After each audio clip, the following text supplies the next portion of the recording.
dominant loading pattern. And we'll dive in, again, if you're watching this from the ebook, we'll dive into the what's, how's, why's in a further chapter, because I know the first thing that everyone's kind of thinking about is like, well, what should I do? What's more superior? So on and so forth. There's a lot of variables that will obviously give you as much context to this as possible.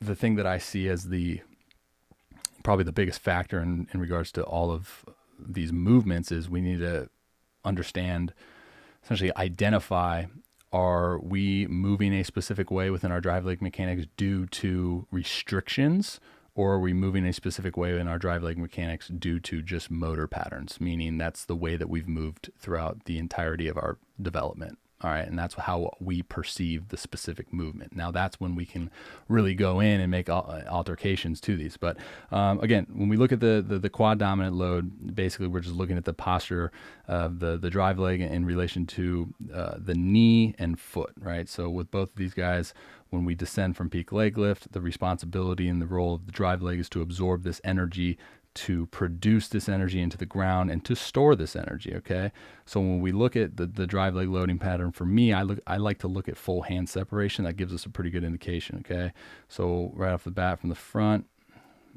and from the back, you see this shift. Okay, so what I like to do is I draw a line from the heel up, hopefully that's straight, heel up.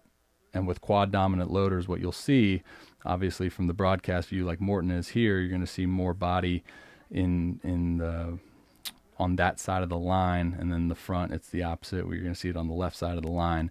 And then, so again, this is quad dominant loading, and you can just see the general direction of the two. Okay, so that's quad dominant loading. Now let's go hinging at the hips. Let's go Yates. Unintentional San Diego Padres right there, though. Okay. Oh, dang it. He's in slow-mo. We'll deal with it. So both these guys throw fairly hard. Guerrero throws like 100 plus. Look at the same thing. We're going to start here on the right. Descending from peak leg lift. Absorb, produce, and store. Descending from peak leg lift, full hand separation, boom. Now we have it. Now I know the video angle is a little bit skewed. It's not right behind, but still you can see the pretty good indication of this pattern here, right? So here we go. Now this is where it's going to be skewed for sure because of that line that I would draw on the heel. If we had the video shifted a little bit, it'd be obviously a lot different. Hopefully I can find another video during this screening of Guerrero. I think I have one from straight behind. And now with Yates, you're going to see the same thing. Boom, full hand separation. I know his body's in the way.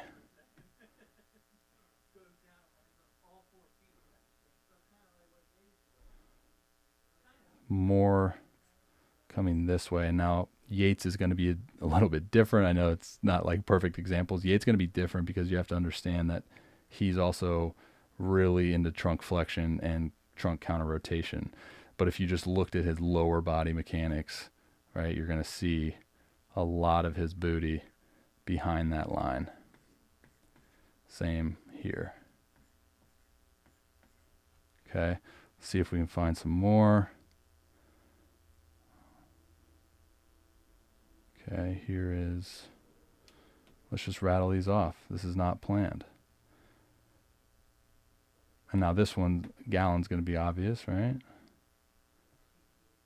Okay, so Korinchik, you can see this is straight behind.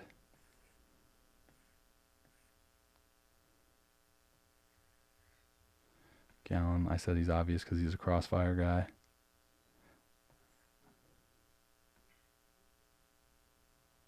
Talk about relying on freaking separation, right? Let's see what else we got.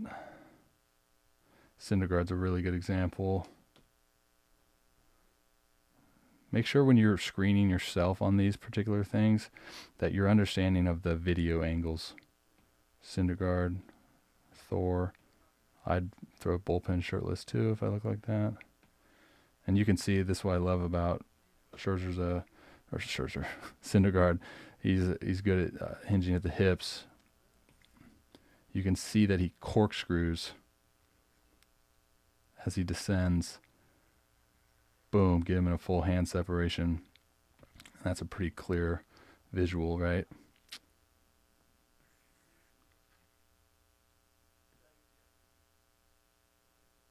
And you're going to have a lot of his body weight, his mass going this way. Let's see what Bassett's got for us. He's pretty good too there with the hinge.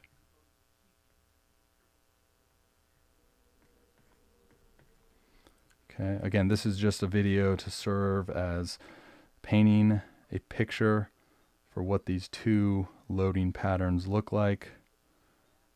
Again, take into consideration the angle of these videos and the videos that you'll be screening.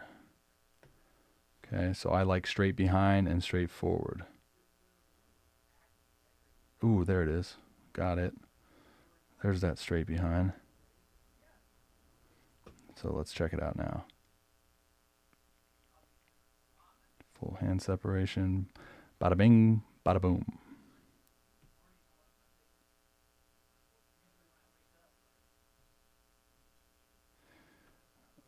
I love watching this dude throw. Dylan sees. See that little corkscrew? That's freaking amazing. He's got some big feet.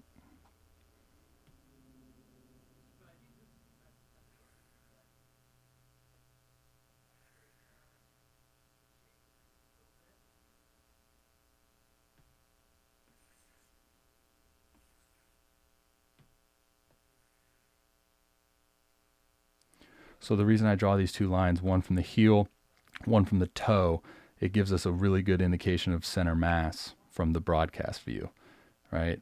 So guys that hip hinge, you're going to see their foot. That's not it. Their foot, it's like a box. You're going to see a lot of their body within that frame. Okay, and don't even start with the whole lines thing. So let's see if we can get some quad loaders here. We know Darvish, meet Tayron Guerrero, throws a zillion. He's going to be a quad loader. I just want to zoom in here. I know that's bad quality. I really just want to get the freaking angle.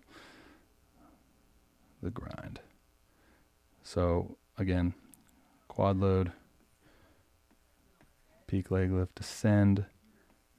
Responsibility of the drive legs to absorb, produce, and store. Descending. Boom. There you see it. Full hand separation there.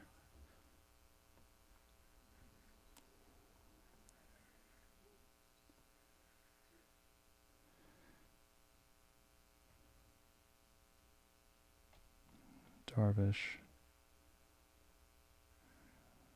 See, there's like a little counterbalance. Sit, Johnny. Look at that.